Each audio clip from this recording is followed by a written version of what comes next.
You're asking questions of people and getting them talking about themselves, they really remember that. Yeah. And you brought up an interesting point, and I'm just going to relate it back to body language. When you go into a networking facility, is your head kind of slightly cocked down where you're not really making eye-to-eye contact?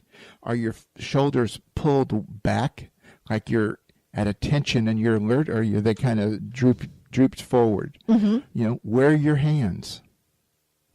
Do you walk with a little bit of a bounce in your step? Like you're having a good time, like you're enjoying life? Like you really want to be there? All these little things are front and center on the people you're communicating with. Mm-hmm. They're receiving all this input. Mm-hmm. And while they may not consciously absorb it at the moment, subconsciously it's boom, it's right there in front of them. And sometimes we get that little thing, okay, I need to get out of here.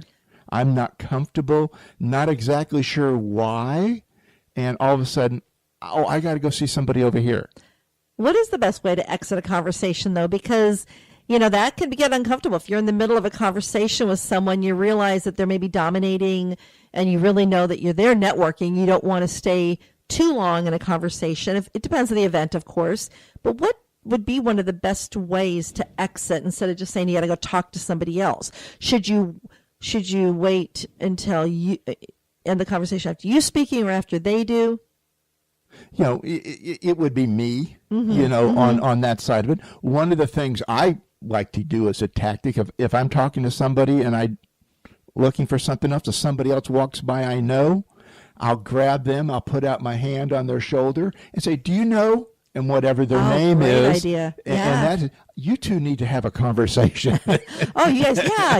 And I walk away looking like a good connector, even though I was just trying to bail on a conversation, right. And hopefully nobody's recording this. And that's another tip for those that are networking new. Yes. Try not to dominate too much. Do understand that you're there to meet and mingle with a lot of people. So, and don't try to sell them. Don't try to just keep handing cards out. I normally do not hand a card out to anybody unless they ask. Yeah, don't card bomb, don't flyer bomb, because nobody cares. So, nobody really cares. Don't give them a flyer unless you're talking with them and then they ask you and they say, oh, that would be really interesting. I'd love to know more. Well, I happen to have a flyer here. Would you want one?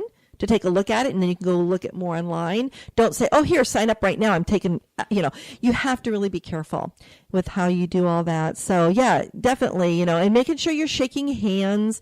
When I was teaching networking, I always taught people to wear their name badges on their right side instead of the left side, because you're shaking hands with your right, so you're kind of looking across. There's so many neat networking tips that we are all taught in networking classes, but I think today's conversation, how we just really focus on the relationships, is so important. And we're getting ready to end, but I wanted to end one more passage from the Jeffrey Gitomer Little Black Book of Connections. He says, connecting is all about your friendliness, your ability to engage, and your willingness to give value first.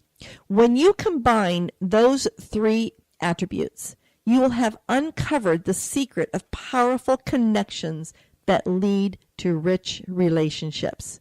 So really remember, no matter where you are when you're talking to people, your focus should be on just really having a conversation and building a relationship and seeing where that can go. And not all relationships will end in lots of great profits or business, but you don't know where that relationship can end. You don't know where it's going to end, and you don't know who they know.